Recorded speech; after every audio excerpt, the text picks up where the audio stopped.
What up, ladies and gentlemen? You guys are tuned in to the Madden Underground podcast. I'm back with my guys, Philly Guy and B-Guard. How you doing, fellas? Knicks are losing. That's all I got to say. Okay. You guys look pretty distraught over there. Yeah, I'm very distraught. This is your moment. This is B-Guard's moment. I'm very distraught. Yeah, you look pretty distraught over there. Yeah, I'm very distraught. We got a few things to talk about this week. We got a new PS4 Pro League champion, Cobo. Congratulations to that guy. He'll be dropping in with us in a few. We'll get an opportunity to talk with him a bit. And for those of you that don't know Cobo, I'll let B-Guard tell you a little bit about him. What do I gotta tell a little about him? Oh, because he beat the crap out of you. You seen it live up close. He beat the crap out of you too. Actually, he beat me by a touchdown. He was a little bit more gentle with me. PlayStation. You broke your okay. Yeah, okay, Mr. Wildcat. How'd that go? Well, he only lost by a touchdown. He didn't put up 70 on me. He didn't put 70 on me. Or he 35. Put 69. Oh, he put 69 on me. That's even worse. That sounds sexual. Why? He made it a statement game. Why, Philly? Why? Why does 69 sound sexual? Yeah, nah. I'll talk to you after the show. Are you insinuating that Cobo 69 me? Is that what you trying to say? No, I'm just saying he just tried to send a message. He didn't want to score 70. He wanted to specifically score 69. Only reason he scored 69 is because he scored the touchdown with no time left. They don't let you kick the extra point. Okay. With time's left. No time's left. You see, I heard about it, but okay, yeah. Cobo will be joining us later. He'll be able to explain what those numbers and things meant and represented on his behalf. Yeah, why were we asking B-Guard? Yeah, B-Guard, he just took it. He was just the beneficiary of an ass whooping. Let's get into it though, man. We got a lot of got paid for that ass whooping. I'm good. True indeed. Like I said, Julio Jones made a big announcement. He said he was out of Atlanta. He went on national TV. I'm not sure if he even knew he was on national TV when he said it, but he said he's out of there. And he said he wanted to go to a team that wins and not the Cowboys. So I thought that part I don't think he knew he was on TV. He knew. But what do you think that did? What do you think that did to his trade value? Probably didn't hurt it that much, but I mean it hurt the Cowboys' feelings and it hurt the Atlanta Falcons fans' feelings, which, you know, if you know a Falcons fan, man, like, you know, go up to him and give him a hug. Like, this has been a brutal last 4 years for the Falcons fans. Like, They lose a heartbreaking fashion in the Super Bowl. They lose in a heartbreaking fashion in the playoffs the next year. It's just been rough for Falcons fans. Like, just tell them, hey, it's gonna be okay. There is light at the end of this tunnel. Now Julio, like, what doesn't make sense is when they drafted Kyle Pitts, that seemed like they were gonna try to go and win now. Trading Julio Jones doesn't seem like it's a win now move. It's where you're probably gonna maybe get a second round. You're probably gonna get a second round pick. I'm not sure if there's a team out there that's gonna pay a first round pick for a guy who he'll give you 12 games a year because he does get hurt quite a bit. He's getting up there in age. Mm-hmm. You could argue that he might not have been the number one receiver going into the next season. I think Calvin Ridley was gonna take over that spot, and so, you know, it's hard to say. I think he was gonna go for a second round pick regardless, but if there's a team who's willing to give him a first, I mean, you jump all over that if you're Atlanta. Yeah, I think Atlanta's making a huge mistake by even entertaining the idea of trading him or even making that, you know, public information. The fact that Julio, like a lot of people say, Julio does, you know, has a lot left in the tank. I definitely agree with that. He's still one of the best receivers in the league. Still one of the most dominant. I think, was he injured? Yeah, people get injured. They don't play up to the best. But I think him not just sitting out completely and trying to play while he was hurt kind of, you know, messed up his value a little bit to the team. But I think he can be any team he go to. He's gonna have a great year, and I'm hoping he goes to the Titans. That's just my personal opinion. But what about you, Philly? Well, I mean, look, I feel like Atlanta messed up when they decided to give him a new contract. And the fact of the matter is, he's the reason why Ridley is getting open. And Kyle Pitts is going to be that same type of threat where you have to double him, and Ridley's still going to get open. But Julio, I mean, it's not even the fans' fault. It was their coaching in the Super Bowl, and it's their general manager's fault. They should have moved Julio a long time ago. So, who's willing to give up the draft pick and take on the contract? I don't know. But I think if the Titans decide to do it, they're going to be great. I would love to see Green Bay do it, to be honest with you. I highly doubt that happens. I'm just saying. I would love to see that. I think that the Colts, that would be great for them as well. And I think that Atlanta's in a tough spot. They're in a tough spot. They didn't handle this correctly at all, and they get what they deserve. So he's still that dude, though. He's still that dude, and nobody's going to give him single coverage. No, Nobody's going to give him single coverage. Definitely So, not. let's see what happens. I see we got Snipes jumping in here. Sure, he's loading up the camera and getting ready to jump in. But yeah, I definitely, like I said, I definitely think he has a lot more left in the tank. I know they were saying there were a lot of possible landing spots for Julio. The Eagles being one, the Colts being one, Titans being one. I think he's gonna end up in Jacksonville. That's just my personal opinion. Really? Yeah. With Tim Tebow? Yeah. Said he wants to win. He wants to. He ain't winning in Jacksonville. I think he's gonna end up in. That's just my personal opinion. I think he's gonna end up in Jacksonville. I don't see that happening in any way. Nobody's taking reps from Tim Tebow. Sorry. Nah, man. I'm telling you, dude. I think like I'll get into reasons why in the next segment. But I think definitely there's a lot of teams who have money, like right now, that I think that will definitely that could benefit from having him. I know the Chargers are another team that have a lot of cap space as well. How would the Jags benefit? How would Julio Jones? That trade don't make any sense for anybody involved. Because, like Julio said, he wants to win. Like the Cowboys are more in position to win. The Jaguars have draft. The Jaguars have draft picks, and they can handle that contract. Everybody he's not doing the Cowboys. He already said he's not going to the Cowboys. He's knocked the Cowboys out. Yeah, and they're in more of a position to win than the Jaguars are. Jaguars are years away. I don't know, man. I think the AFC South is up for grabs. Them trading for Julio's not going to drastically change their win total. Like it just won't. You get Julio, Marvin Jones, ETN, Davis in the backfield. You still got and who's a good O line. They actually have a solid O line. They actually have a solid O line in Jacksonville. All right, who's defending then? Like, that secondary. That defense ain't good. That secondary. That secondary is crazy. I saw that secondary get burnt last year. They didn't have Shaquem Griffin last year. They got the one in the Griffin brothers. Shaquille Griffin. Yeah, Shaquille Griffin. They got both of them. That's not a game. That's not a dude who I'm like, yo, you got Shark. Shaquille Griffin. See, Devontae Robinson said they got Shark. You know what I'm saying? I like. Jags aren't winning 6 games. The Jags will not win 6 games. I think Jacksonville is a sleeper team. They're gonna surprise and upset a lot of teams this year. You got Trevor Lawrence. You guys look like you guys don't believe in it. Believe in Jacksonville at all. Out of your mind. You're out. It's not even that. It's not even that. Like early, and I'm pretty sure on one of the other podcasts, I don't remember which one, you were talking about Urban Meyer, and you didn't think he was going to be successful. And now you're telling us that Julio Jones, that they're going to be successful. They saying you sleep, B-Guard. They saying you guys are sleeping in the chat right now. They saying that guy in the upper left hand corner is snoring on Jacksonville right now.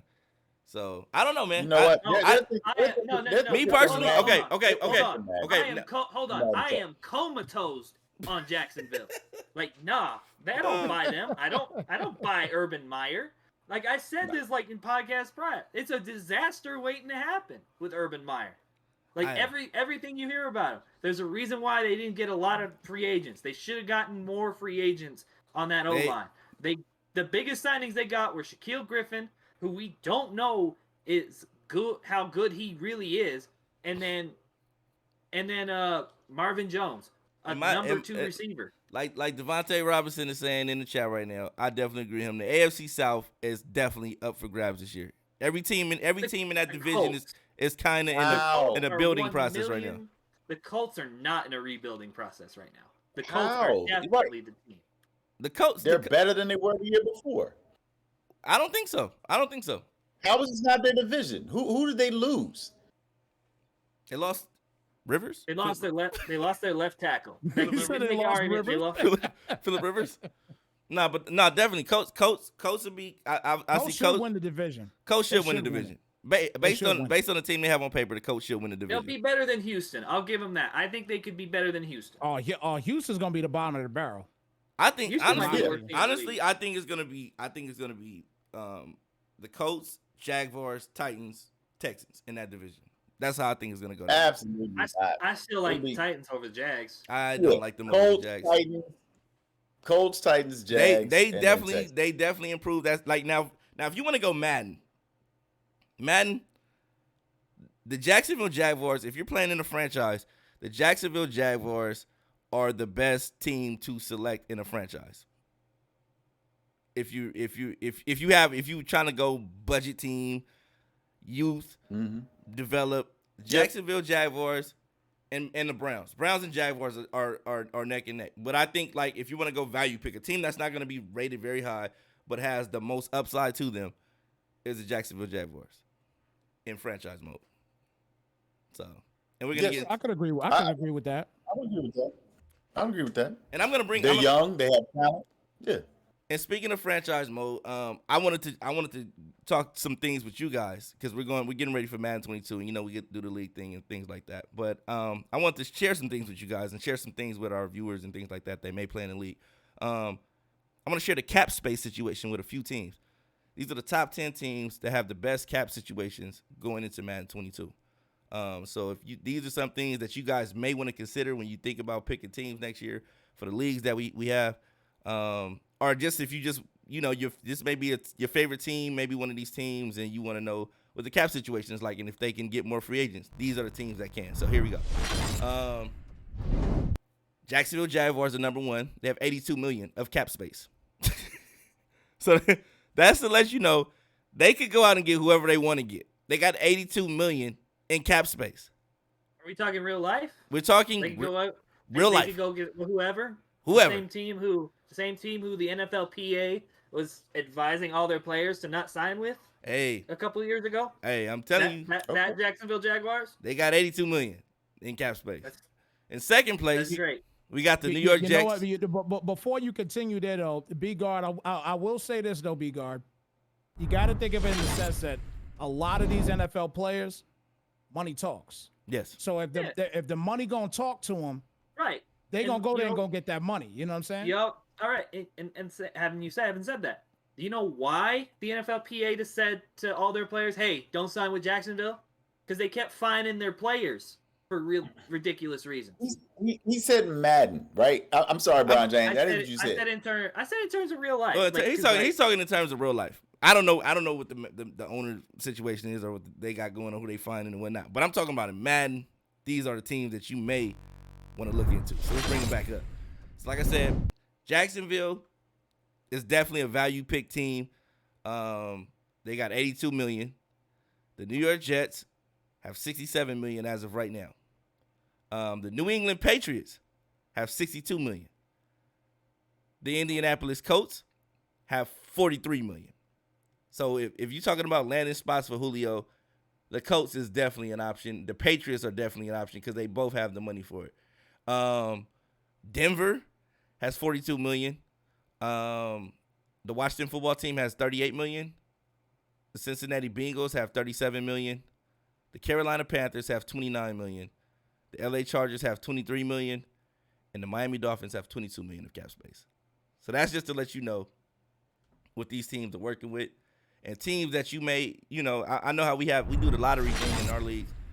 And you may think like, oh, I may not be able to get one of the top tier teams. These are the teams that are going to be teams you could quickly build because you're going to have money for free agency. You're going to have good draft picks. And then you're also going to have abundance of cap space. So it's it's a win-win. You know, and all these teams they all have new quarterbacks except for the Washington football team, but they all have young, talented quarterbacks as well. So, how do you guys feel about that? I like where Washington is. Yeah. Like Washington's got a young defense. If you can last a year with Ryan Fitzpatrick, I'm sure you could draft another quarterback. Like That's a top like 7 team in my opinion. Yeah. Madden. Just because of that Yeah, I defense think- alone, Yeah. and they I have think that everything you team- need yeah. outside of a quarterback. Yeah, I think that team's going to be like a real And I still sexy think pick. they're gonna get Deshaun Watson. I don't know why. I'm just optimistic. But what like do that. they give up? What are they going to give up though? Would they really want to do? Well, you know what? I guess you could say, because even if you look at it in real life, if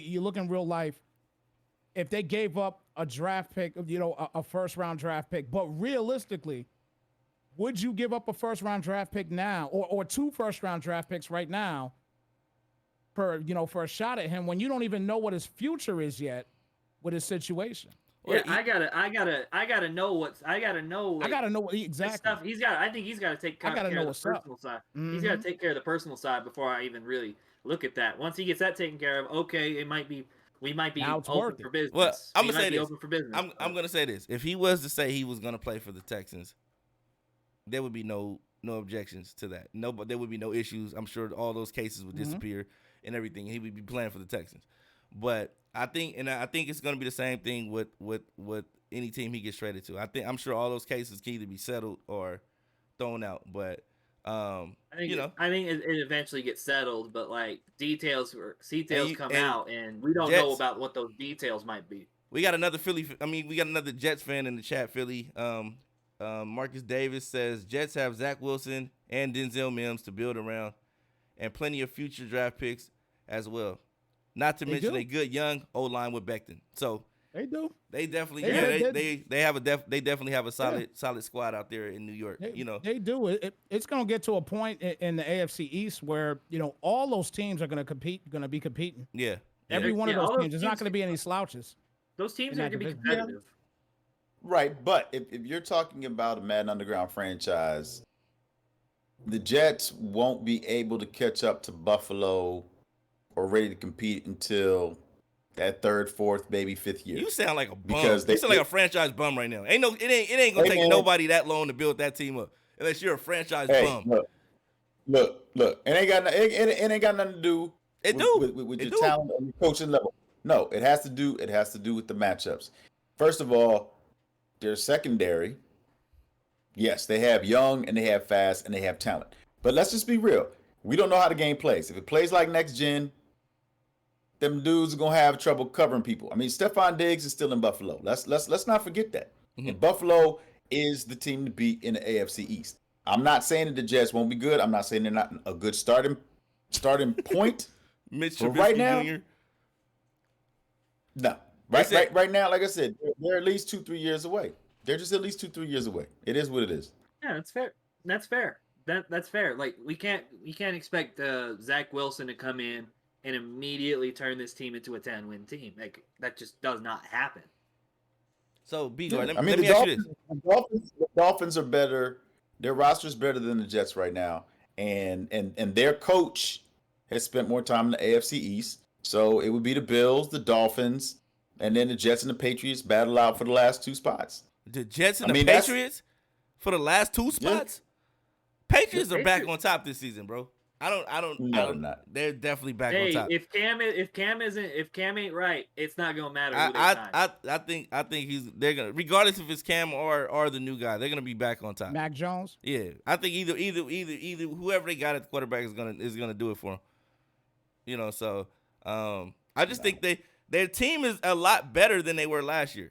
Like they had a lot of people sit out. Those players are coming back.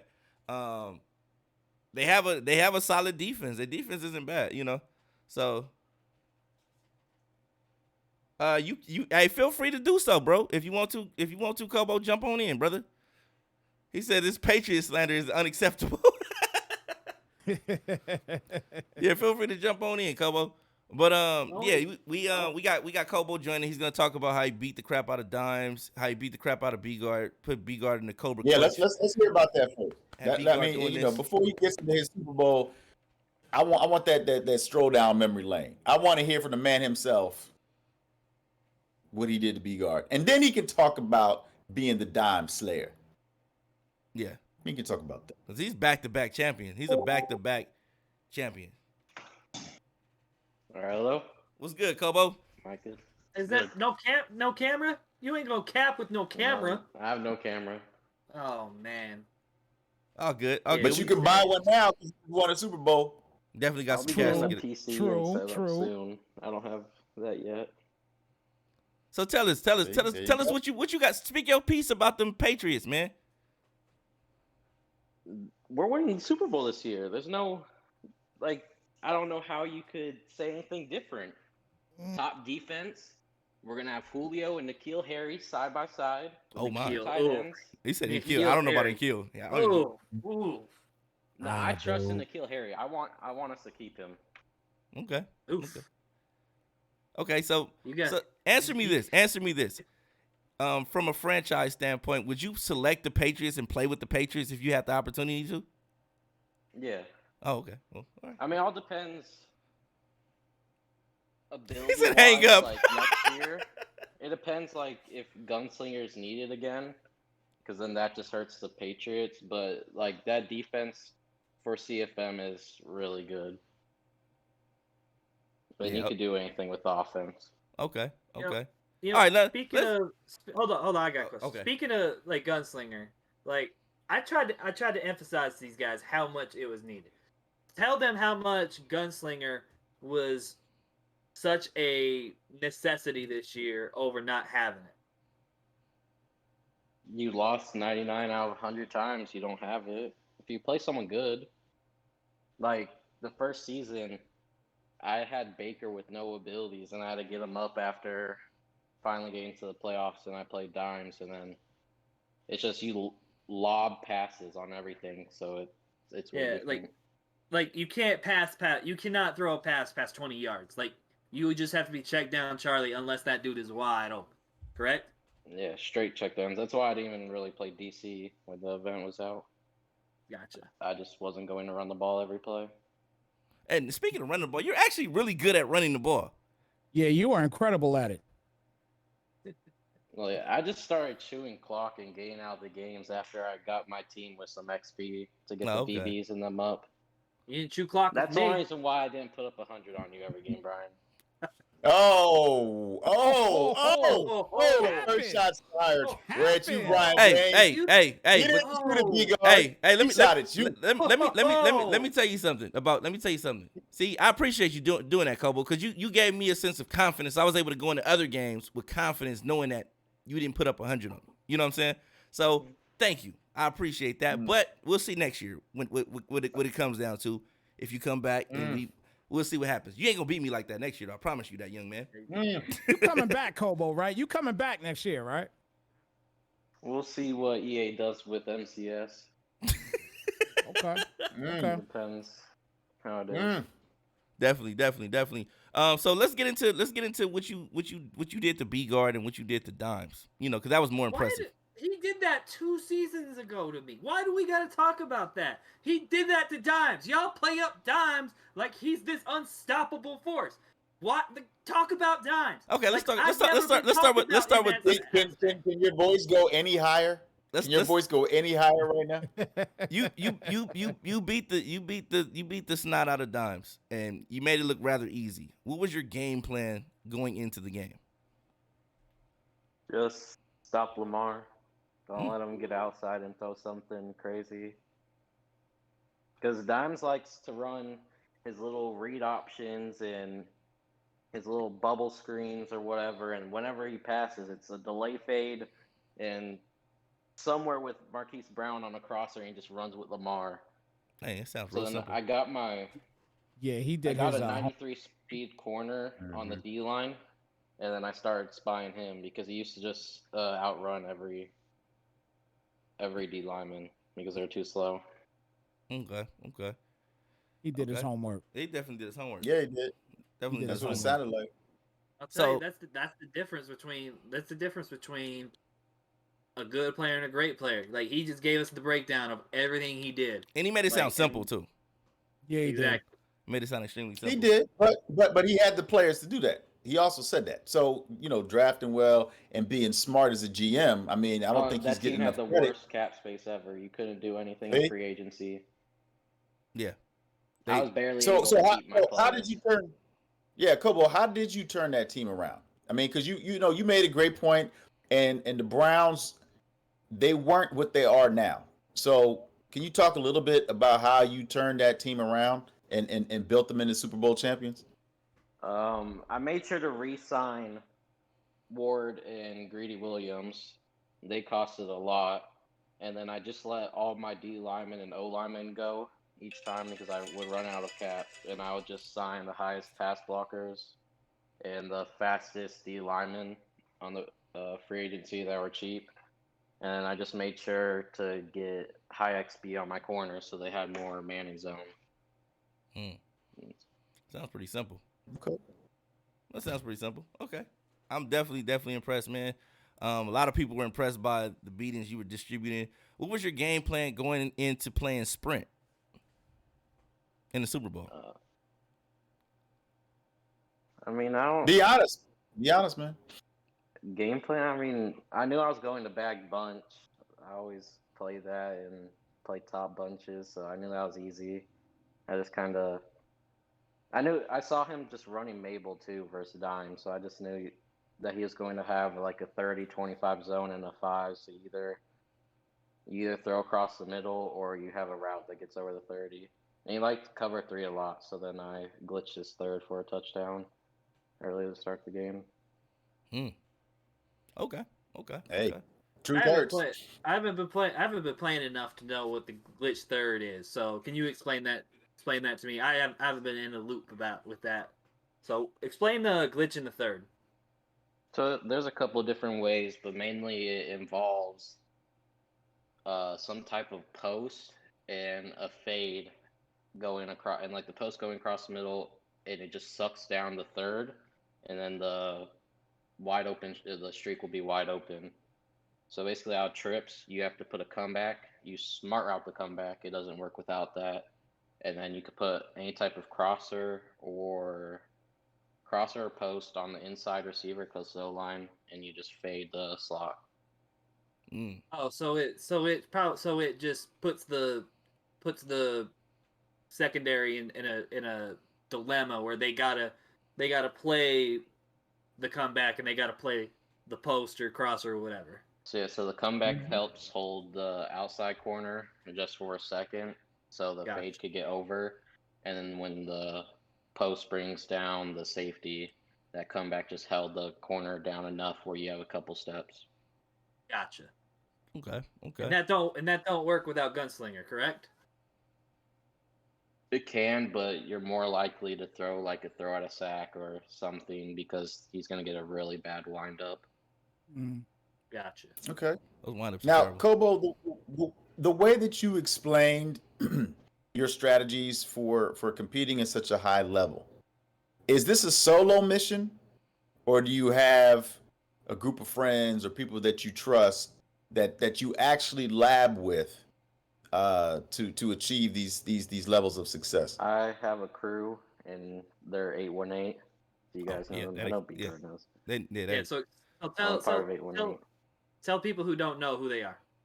So you have Pavin, Henry, Mo, Kiv, Canes, Wesley, Allen, Colin. Oh, You have many of the top players. True Boy was there before. Yeah. Shout out to True Boy. Okay, Definitely. and you did mention a lot of top guys, right? That are top right now. But how far back do you go in the Madden community? How far back can you go in terms of who the top guys were? Can you go back 5 years? Can you go back 10 years? Can you go back 15 years? How far back can you go when you start naming the top players in Madden? Well, out of 818, Mo was one of the best players before MCS. And then we Mhm. have Jet, who was one of the best players before the MCS2. Mm-hmm. So they're both. And They they're don't all, play as much because I mean So they're a little older, but like they're still a part of the crew and they'll still play. yeah, Right. so like what was the first Madden that you got into and you started to realize, hey, I'm getting pretty good at this. Like when did you realize that you actually had a real shot to like actually make some noise competitive wise? Started getting decent towards Man 17, but I was always above average, just maybe a type of weekend league player who could get 20 wins and still keep up, but you're gonna lose to all the top players. But Right. getting towards Madden 19, I actually started getting pretty good. I was really top tier on offense during Madden 19, and these Yeah, past couple years, I've really worked on my defense to get better on that aspect. gotcha. Because like I always knew who you were. Like I think I played you Madden 17 or 18 in one of those in like a tournament, and I think I just couldn't beat cover 4 that year. But I remember like Madden 20, you were very close to getting an LCQ. Yeah, Like, I and that's the was first time I was like, close. oh, this kid might actually be the real deal. Yeah, I was pretty close LCQ. I had to play Pavin, who we've been good friends for since Man 17, and all we did was play reps before LCQ. Well, Pavin was another guy. Pavin was another guy where I was like, I played him before. And I was like, yeah, he's all right. And then it seems like just overnight he just became like one of the top players in the competitive scene. Just like that. Like it was like he went from someone who I thought was pretty okay, pretty good, decent, better than me, to now it's night and day how much better he is than I am. Takes you to make one big run to gain the confidence, and then after that run, you could surround yourself with better people to definitely. Yeah, level and with. Kobo, everything that you're saying right now, I'm loving it. And Brian James covers about 2.5 decades. Okay, me and Snipes the same thing, but you probably don't know this because you admit it. Hey, look, I'm not that old. I am new on the scene, but I've surrounded myself with great people. One of the most important things in Game Time Philly was about working together, B guard face. and everybody had their own style. Everybody had their own style, and everybody, had different roles. And when you talk about Mo and you talk about Papin, I mean, they've competed against a lot of great players in those eras, and they understood how important it was to have a team together. So, what is it in this day and era that you understood about, people may call that old school, but what is it that you understood about that type of strategy and teamwork, about how important it was for you to be successful? Um, you just all have to play reps versus each other and constantly play, because if you don't, there's always someone going to get ahead of the curve. Because Madden's really knowledge dependent. For example, like Decroft versus Kiv in clubs, Decroft knew the third glitch before anyone and got 2 free touchdowns when he wasn't moving the ball very well. So if you're not playing, you're just not gonna get that knowledge gap on anyone. And if you don't have that knowledge gap, you probably won't make that deep run. Yeah. Okay. Right. Okay. Yeah. Yeah, I like. it's go ahead. No, Go ahead, Wes. No, you No, go ahead. I've talked enough. Go ahead. No. I was just gonna say, I just, I like the breakdown of how he's, kind of, just kind of letting everybody know. I got, this is a pretty simple question here. So, how many hours a day do you take time to play this game with you and your crew? How many hours a day do you guys typically play? During tourney time, play every day. Like mainly when it gets to 2 weeks before tourney or whatever, you're really heavily playing. And some days you could play only a couple hours, but then others you're playing 6 hours. You definitely don't want to overplay to where you're just getting bored of the game or you're playing mad, because then you just start playing bad when you're mad. But it's for sure Mhm. at least a couple hours a day close to the tourney. I could attest to the playing mad, playing bad when you're mad. Cause I'm mad all the time. I'm mad all the time and mad. I got another question for you, Kobo. Mhm. What are some things that you would like to see improved in the game since you've been playing? Well, MCS standpoint, that's not the game, but just more clarification, bigger prize pool, and take out DC as a whole mode. Leave it one regs tourney, the rest SC over MUT. But game standpoint, try to eliminate the fluke too much. Like I want it to be consistent. I don't want to have to be super animation based. Like if I get one animation on the catch on the sideline, sometimes I'll get my feet in bounds. Other times I don't. And there's nothing you could do to control that. Even with swerving, you could get the bad animation. I don't Okay. want like Gunslinger to control your throwing. Like that should just be how it was past years, where it just gave you a quicker release, but you didn't need it to actually throw the ball. Yeah, it should have just been based off throw power. Like if Teddy Bridgewater was throwing like that, I don't think anybody would have complained. But the fact that Teddy Bridgewater and Josh Allen's ball pretty much got there at the exact same time and just didn't, and throw power just didn't matter is insanity to me. Well, and that's a good point, Bigard.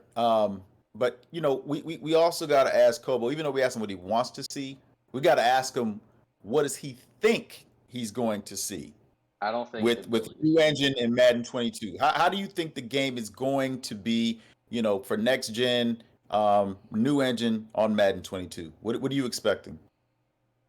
It's hard to have high hopes and see things with EA because of the products we've gotten the past couple years. True indeed. But I think with the amount of people hating on next gen Madden right now, I think we'll have a decent game, like looking wise and every way like the players run and run routes. I think that's a big problem on next gen just from watching. So I think When that'll be good. they Abilities just won't leave. We'll probably get more abilities, just like every Madden. And I mean they're cool, but I just hope. I think it'll be more consistent than this year. This year was way too fluky and not as consistent as even Madden 20, even though that game was bad too, just because of the run. I Okay. think I think the biggest the biggest thing about next gen Madden, and I'm one that's actually very happy that they released it, and for one reason only, because it gives them a base to say, okay, this is what we did bad, so Yeah. let's make sure that we have everything else correct come Madden 22. Because if they release this for Madden 22, Oh yeah, that'd have been terrible. oh man, that would have been hell right there. That'd have been terrible. Yeah, like the biggest thing is like I kind of figured it was going to be a bad game. They gave it for free, they delayed it, and that usually spells trouble. You can't be having dudes running out of bounds running routes. Like you can't have that. Like it's just simple stuff that like was wrong with that game. Like the player movement's like one thing, and some people like it, some people don't. But like when you got simple stuff that like there's just no like the tackling's bad in that game, the route running where they're running out of bounds for no real specific reason, or they're just completely running the other way. Like that's embarrassing, and like I don't like hating on EA so much. I think because it's overplayed, but at some point you need to have some type of pride in your work and not release that junk and then hope for a patch later. Like because I think that's what they do is they release a game, know there's stuff wrong with it, and we're like, okay, we'll just patch that in the future. Yeah, that's crazy. That's crazy. Um, okay, so what do you think that you can do differently going into Madden 22 to qualify for the live events and things like that that you didn't do this year? Um, Definitely club wise. I always want to represent my Patriots, even though like Madden doesn't care too much. Like the NFL teams don't do too much for the players, so it doesn't matter that much. But like I could just avoid not having to play Noah in the finals and having to play a top 10 player. I could go play little Jimmy at an easier club that I know like who signed up everywhere. So that's one thing, and definitely try to control my emotions while I play in a big game, because I could either get nervous, which I've kind of gotten better with, but if one thing cheats me on a big play that changes the game, I get unfocused or mad and think about that one play that changed it instead of trying to bounce back and just fight to win at the end of the game. Okay. Okay. Okay. And I know, like I said, I know a lot of the top players, they have like a spreadsheet or Excel sheet that lets everybody know what's going on amongst the club series and things like that.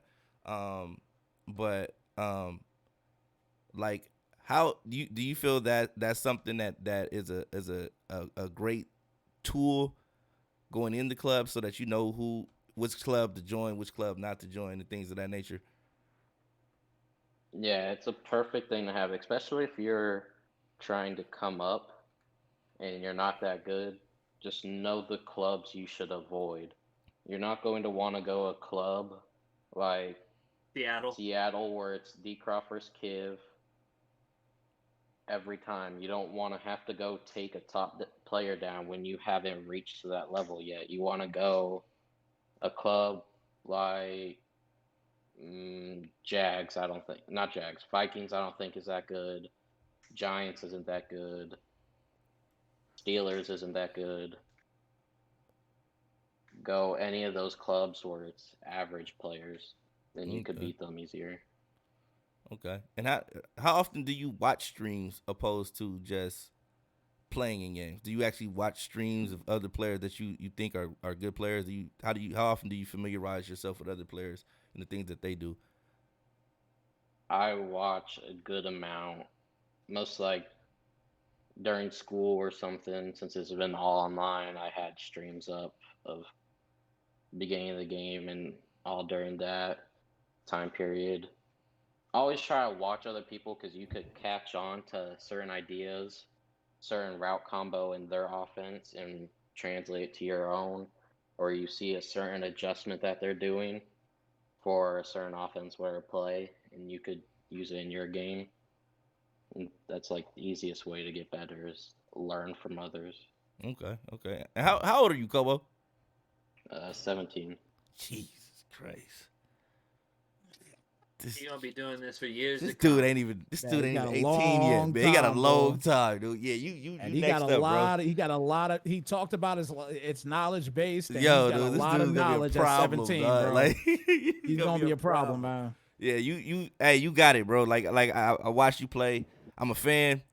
You know, I like how you get Definitely down. rooting for you. Yeah, you Definitely rooting you for you, definitely, MCS, bro. Yeah, you definitely got it. You got what it takes, because I see how diligent you are, and how the passion you have for the game, and that alone will take you far enough, because you're gonna do things, and you young too, so you got the time to do it.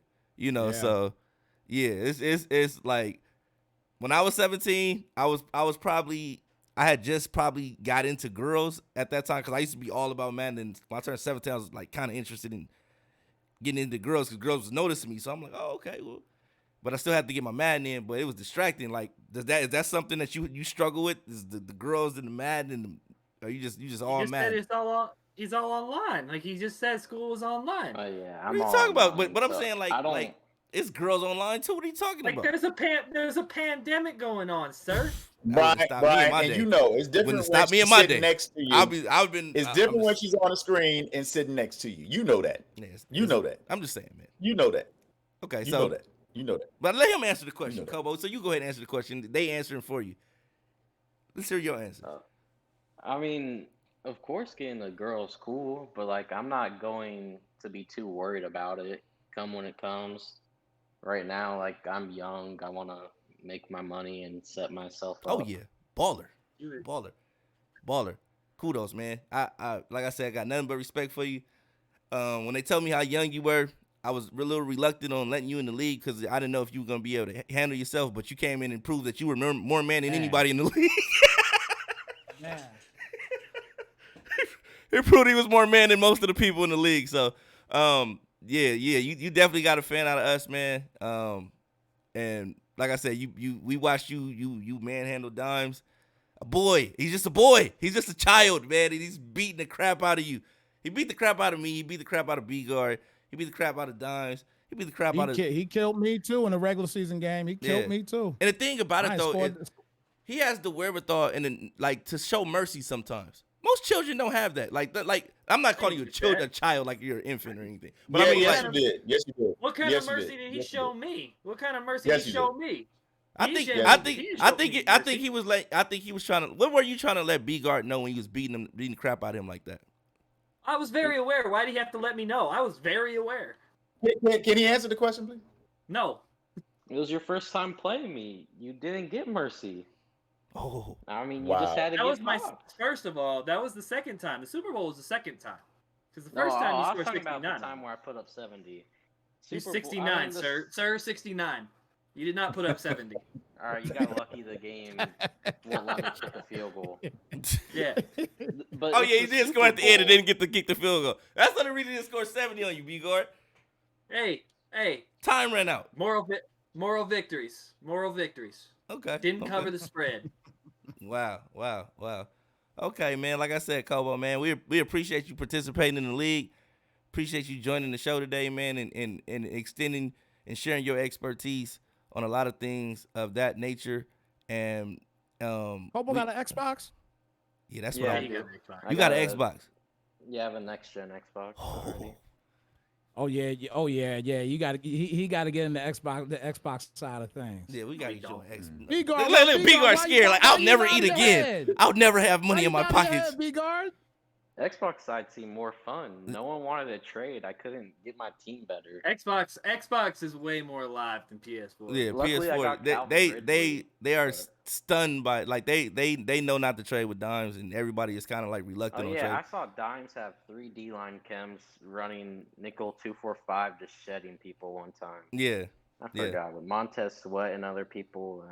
It's because people don't learn in Xbox. Yeah, they're a bit more like friendlier. You see how the mean people are in PS4. They evil and they talk crazy to you. He beat G, and G said some real ignorant stuff to him after the game. He could have just said, "Oh, good game." He quit the game and start talking crazy. But you know how G get down, Snipes. So every time I've played that dude, he talked wild for no reason. No reason. And I'm like, yo, running offside until he gets kicked. Every time we play, he runs offside. This is, and I had to tell myself, hey man, he's a minor. He said, what? I said, he's a minor. He said, what? I said, he's a child. He said, oh, word? I'm like, yeah, man, you talking crazy to a kid. He was like, oh, I didn't know. Yeah, he's beating you up like a grown man. I know the punches hurt, and they feel like grown man punches. You know what I'm saying? But at the end of the day, it's kind of like when you put your kid in boxing, and the kid is the same age as your kid, but he is out there welling on your kid, and you can't do nothing about it because he's a kid. You want to jump out there and fight him too, but it's like, yo, at the end of the day, he's the same age as your kid, so it's like, you got to just take that L. Your kid got to take that L. So, but yeah, that you taught a lot of grown men lessons this year. And it was actually amusing and entertaining to watch these guys be humbled. Be humble at the likes of you, man. So, like I said, kudos, man. We wish you nothing but the best. And we know you're gonna light up the scene next year. And we can't wait to say, hey, man, he came in, he did the same thing to us. So we looking forward to that, man. So keep up the good work. Keep grinding. And basically Madden Underground is free money for you over here. So if you want to come back, the free money is here. So yes. Real nice. $300. So I made probably around. Hey, stay tuned. Nice. Stay tuned. Yeah. Well, next year the pot's gonna be up in 1,000. So we raise more up there next year. Get that pot bigger. And don't pay out. Oh, that pot gonna get bigger. Oh, it's gonna be bigger. Don't pay out division winners. Pay out 1 and 2 only. He's trying to get all the bread. Like I need all the cash. I need all the funds. Yeah, that's better. Agreed. So we definitely gonna be working on some new things for the next year and things like that. And we hopefully you can get you to be a part of it.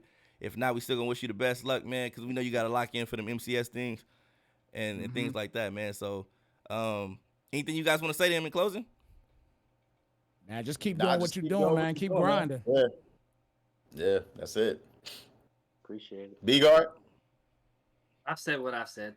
Look, he bitter. Look at the bitter look in his eyes. You're so I bitter, man. just had to bring it up. I Just had to bring it know. up. He's Those like, are I painful brought him to the memories. Those are league, painful memories. and this is what he broke did my to me. PlayStation. Cobo, you see what you did to this man, Cobo? I can't play PlayStation. He broke it. That sucks. I don't know, man. That sucks. I don't know. Anything you want to say, Philly? No, I mean, hey, me and Snipe said the exact same thing at the exact same time. I didn't mean to talk over him, but I mean, that's just how I feel. He's Cobo. You headed in the right direction. You're doing the right things. You surrounded yourself with the right people, and you're taking care of business at home, and you're taking care of business on the game. And yeah, man, you might be old enough to be our sons, but I got to tell you,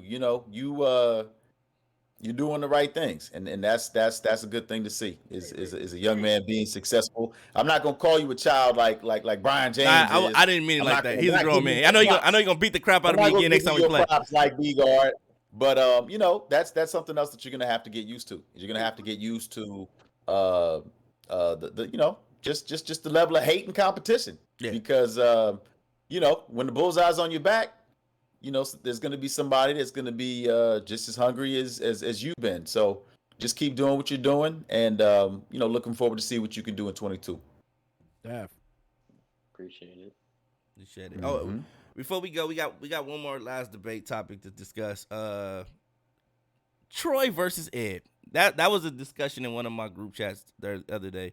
I want to bring that to you guys and share with you guys on the podcast.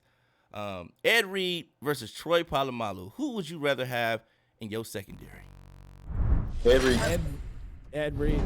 Ed Reed. Okay, so I brought up a little spreadsheet or a little image of whatever, and they're showing what each one of them brings to the table. So coverage wise, they gave Ed Reed 5 stars. They gave Palamalu 4. Run support, they gave Ed Reed 3.5. They gave Palamalu 4.5, I should say. Instincts, they both got 5 stars. Blitzing, Ed Reed got 4 stars. They gave Palamalu 4.5 stars. Tackling, they gave them both 4.5 stars. Athleticism, Ed Reed got 5 stars, and Palamalu got 5.5 stars. 4.5 stars. Scoring, they gave Ed Reed 5 stars. They gave Palamalu 4 stars, and leadership, they gave both of them 5 stars. Ooh, yeah, I don't know about that. Look, one played free, one played strong, and Ed Reed was responsible for getting that secondary ready, and he had to make a lot of adjustments. Troy didn't really have that much responsibility with getting everybody else lined up and showing different looks. He had an opportunity to blitz and play in the box. He didn't have as many responsibilities as Ed Reed did, but they're two completely different players. So I'm not really sure how they're even in the same conversation for debate. And again, I really don't know why, because they play two completely different positions. But if you want to cover guy, then you go with Ed Reed. If you want to blitz and you want to play the run, then you go with Palamalu. To me, it's just that simple.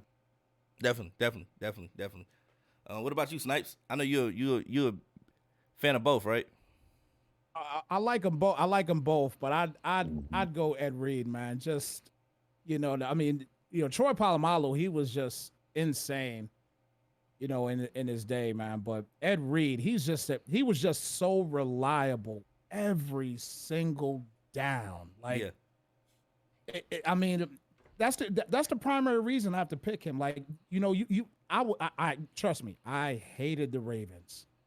They beat my Giants in the Super Bowl, demolished us, as a matter of fact. But just watching that man, he was one of those dudes that literally it was almost like watching LT again, but just in the backfield. He was just so reliable every single play, every play. You just be so hyped to sit there and watch that man. And for me, this sounds crazy, but for me, on that particular Ravens squad, it wasn't Ray Lewis I was interested in watching. I knew what Ray Lewis could do. But Ed Reed in that backfield, he just shut everybody down. He was just that dude, man. He was that dude. Yeah, I would rather have Ed Reed, but I'm gonna try to make the case for Palamalu. I feel like Palamalu made way more like spectacular plays, especially like in the box where there's plenty of clips where he's jumping over the center, like timing that snap like just right and sacking the quarterback instantly because he just jumped over the whole offensive line, and and he'd be in spots where you wouldn't think he'd be, because I feel like he was one of those dudes who kind of freelance at times, and that would just throw off the quarterback. Like, I think Peyton Manning hated playing against Troy Palamalu because he just, like, you're not supposed to be there, like that kind of thing. Yeah. But I would rather have Ed Reed, even hearing like someone like Bill Belichick talk about how Ed Reed was like one of the best defensive players he's ever seen and coached against.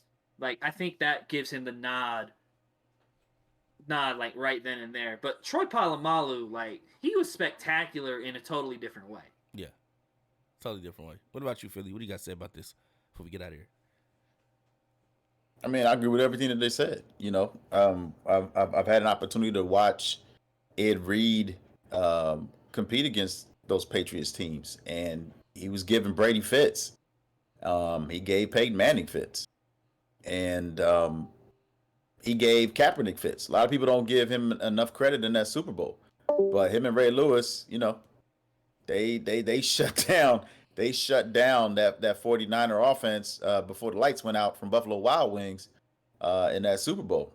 And I mean, I just that's just all I remember is just how phenomenal he was at that position and all the adjustments that he would make. So yeah, it's always going to be Ed Reed, but they're both Hall of Famers in my opinion, because I see a lot of Troy Palamalu in Jamal Adams, and a lot of the safeties that we see that play the box. Maybe Troy could have been a linebacker. I don't know. Honestly, I thought Troy was better in coverage than Jamal Adams is in coverage. That's just my opinion.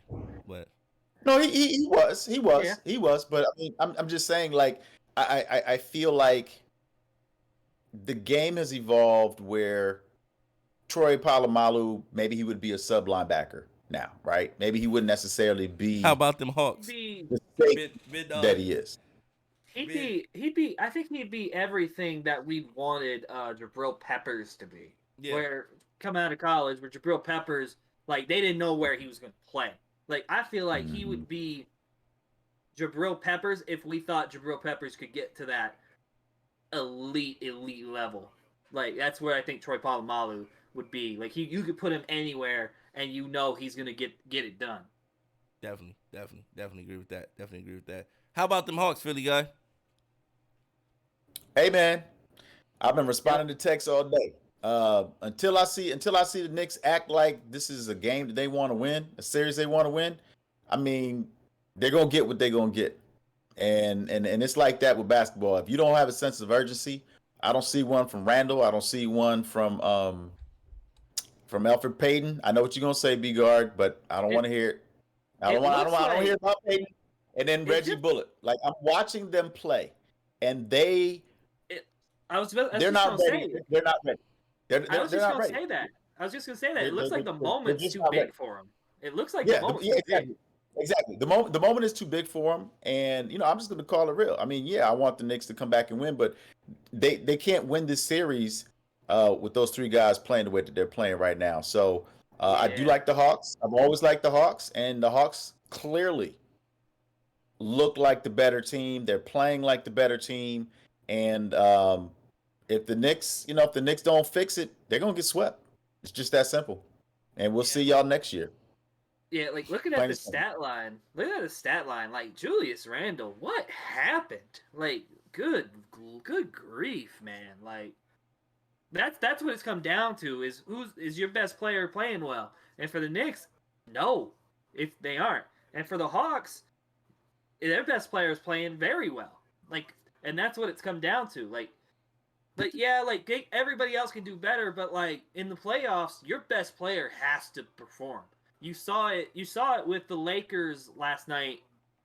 AD played well, they won. When he didn't play well, they lost. Like that's what it comes down to. If your best players aren't playing well, it is really, really hard to win in the playoffs. Well, I mean, it's always going to be like that, but I think that for basketball, more so than football, there's so many things that you can do as a star player that impact the game, right?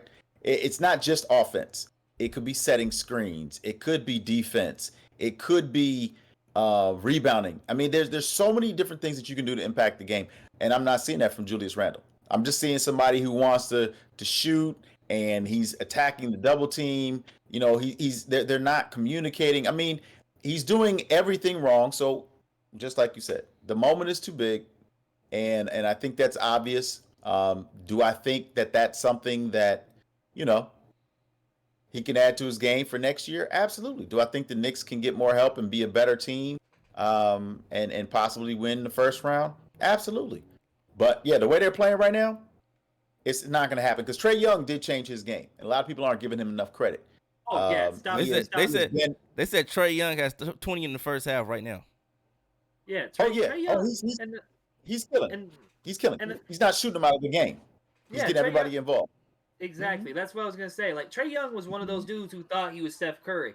The only dudes who were hitting from Steph Curry range in the NBA today are Steph Curry and Damian Lillard. Yeah. Everybody else, you got to work on getting close to the basket. Like that's what I hated about his game. I hated about his game coming out of college. Like I felt like he just jacked it up whenever he wanted to. But it wasn't his fault, right? Because let's be honest, he was that guy at Oklahoma, right? And so it took time for him to understand that in the NBA, yes, they drafted you, but that's not what they drafted you for. So you'll be playing with better players. And we're gonna have different schemes, and you're gonna have to be a facilitator, and then pick your spots. And when it's time for you to be that dude, be that dude. So he's done a phenomenal job. I mean, I like I said, I've watched his growth, and I mean, it's too easy for him right now because he's playing the right way, the smart way, and he looks amazing. So if you guys get a chance to catch the second half of the game, he's going to continue to put on a show. Yeah, and he's going to continue to put on a show. The amazing thing was, I think the Hawks started like something like 7-20, and then fired their coach, and then became the 5 seed or the 4 seed in the playoffs. Yeah, well, 5 seed. So no, they're the 5 seed because Nate McMillan took over, and the Knicks beat them 3 times in the regular season. One of the times Trae Young got hurt. The Hawks were winning that game. He got hurt and he left, and he was out for a minute. So they have the same record. They hold the tiebreaker. Knicks hold. Yeah, they had the tiebreaker, and Julius was going for like 30s and 40s, high 30s and low 40s in those matchups. And if he was just given half of that, the Knicks would have won the first game, and they'd be winning this game too. Nate McMillan. But yeah, great coach. But Nate McMillan's a very good coach. Yeah, he's a very, very good coach. So, the Hawks are going to be here for. I mean, they're not ready to challenge the Nets. They're not ready to challenge the Sixers, but they're going to get better. Yeah. Well, you know what? Honestly, I feel like the Bucks would have a problem with the Hawks because, first of all, they don't have anybody for Trae, and then the second thing is they don't have Giannis and Capella. It'd be Giannis and Capella, and actually, that's not the matchup because you don't have anybody for Trae. So, I feel like Atlanta could probably beat Milwaukee if they have to play. I disagree with that, but that's a topic. They said the Hawks would definitely beat the Jazz. Yeah, well. Oh yeah, there's no question about that. That's fine. There's no. Hey, you know what? Hey, you man. know what? The Jazz. Texans. The Donovan Mitchell's back tonight. I don't want to hear it. The Grizzlies beat us by 3 without our best player. Congratulations. Y'all got 1 game out of it. It ends tonight. The beginning of the end. I've been watching people analyze basketball all day today, and they've all been saying the same thing. Donovan Mitchell is going to come back rusty. Yes. Probably. Take him time to get Probably. his legs back under him. And that's fine. But the threat of him being out there is still a thing they got to worry about. Like you take a 25 points per game scorer off any team, they're gonna struggle. But you put him back on there, they're gonna have to respect him. Except they're gonna respect him more than the guy they replaced him with. Like that's just. Hey, Carl that's Malone's simple. not coming through that door. John Stockton's not coming through that door. Yeah, John Starks and Jeff Patrick Hornacek's Ewing ain't coming not through coming that through door that either, door. buddy. Patrick Ewing ain't coming through that door either. Oh, I know. That's look. See, I'm being honest. You're being difficult because they have the number 1 seed, and you don't want to be Yeah. embarrassed, and it's fine. Yeah, But I mean, look, it's one game. Like they lost one game. My team can't lose one game. it's not Before I about get that. It's about the slandered? matchup. Y'all can. Who's y'all going to can cover slander. John Morant? Are you saying Who- sweep Mickens? Are you saying it's going to be a sweep? That's what I want to know. Are you Yeah. saying it's going to be a sweep? Anybody who says No. sweep is out of their mind. No. Like you're out of No, your no, no, mind. no. No, I'm going to No, say this. but John I'm going to say Morant this. is gonna be- I'm going to say this. I think what's the big man for the Grizzlies? Valanciunas. I think he was the X factor in the Warriors series. Because they had no one that matched Warriors up. game. Yeah, Yeah, I mean we the got Warriors game. Gobert. Yeah, We got they got. Gobert. I think that's gonna be the difference. You guys actually have big men that can match up with him. Warriors had nobody that can match up with him. Everybody's talking about Steph this, Steph that. Steph is not a center. He can't guard that big old man. So, and that was the X factor in that game. In that game against, it wasn't. Yeah, it wasn't. Draymond, You know. Draymond couldn't guard everybody. Yeah, he couldn't Draymond guard can't everybody. guard everyone. Yeah, so I said, like, you know, they were outmatched. The Warriors were outmatched, but I think this is more of a fair fight. because Clay wasn't playing. Honestly, I don't even think it had anything to do with Clay. I think they had no answer for that big dude. If they get Clay, if they have Clay, we're not talking about them in the playing game. Right. Yeah. They're the number 1 seed, and I mean, their center was hurt, and he's a stretch 5. But I mean, look, I agree with you, Brian James. The Utah Jazz, they do have a big man that can match up with the Grizzlies, but it's still Ja Morant. The Jazz don't have anybody that can match up with Ja, and not even Mitchell coming back is going to change that. So I think we need to move on to another team that deserves to be slandered. The LA Clippers. Oh, yeah, Let's definitely. talk no, about what? Who's Let's surprised? talk. Who's surprised? Are you Nobody's surprised? Nobody's Nobody's surprised. surprised.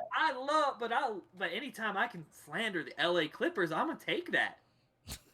Like these dudes tanked the last 2 games of the season to play the Mavericks and lost both games at home. Yeah. Like that is the definition of a poverty franchise. And you know who's out of there next year. You know who's going to be going. Kawhi is out of there. Kawhi is out of there. Well, I mean, let's be real. Let's be real. Rondo is not getting enough minutes, and this is what you got him for. Number 1. Number 2, this team has never played together. They don't have that chemistry. They're just a bunch of players that feel like they're better than they are, and of course, Kawhi is gonna leave. But you know who it is for me. It's PG, man. I've never been a fan. He's a good player, but he's not that dude. And I'm sorry, but the Mavericks are playing. They have the chemistry. They're playing together. They should have beat them last year. They didn't. And I think the likelihood of them sweeping is very high because they won 2 games on the road, and they're going back to Dallas. The Mavericks do not have a better roster than the Clippers. But, like you just said, Clippers don't play together. And I also want to point out, like, this Clippers roster, by the way. So the guys they've signed this year or have to be in big roles. Serge Ibaka, they got for the playoffs. He played 6 minutes. He said they're already talking Kawhi to the Knicks. Kawhi, maybe. Oh, I would love that. They signed Marcus Morris Sr. Who? Like the money and plus the Kawhi Leonard to the Knicks. That's what they. Okay. Oh, I would love that. I would love that. That would be a game changer for the Knicks. Go back to what you were saying, B. Go back to what you were saying, B. So, like, the players that they have that they signed to get here, like, you can't be playing Reggie Jackson 30 minutes. No. You can't be, like, and then they had Luke Kennard, who they did a little trade with Detroit and paid him $60 million over 4 years, and he's not playing. It's like, this team was poorly constructed. Yeah. Like, you got Paul George, Kawhi Leonard, and a bunch of guys. a bunch of interchangeable guys. Yeah. Now Rondo, like what you think with Rondo? I mean, he's not playing bad. Like he's playing better than Patrick Beverly, but they got nobody for Luka. Like they don't want to put Paul George or Kawhi Leonard on him for whatever reason, and then Luka gets to control the game. It's actually been really fun to watch Luka play in this series. Like he's been unbelievable. But this Clippers team, like, good Lord. Like, I remember people telling me how the Clippers were going to beat the Jazz. I'm like, okay. I didn't believe them. Like, I've seen that movie before. I've seen that movie. Like, I don't know who those people were, but they clearly didn't play basketball, have no basketball acumen because A, the matchups aren't there, B, the chemistry's not there. And you know, B-Guard, you know this. You know this. I mean, you've grown up, Brian, you've grown up on the West Coast. You guys know it when you see it. You know it when you see it. You know which teams in the West are the real threats. Yeah. You know which teams in the West are the real threats. And it's no different. It's no different on the East Coast.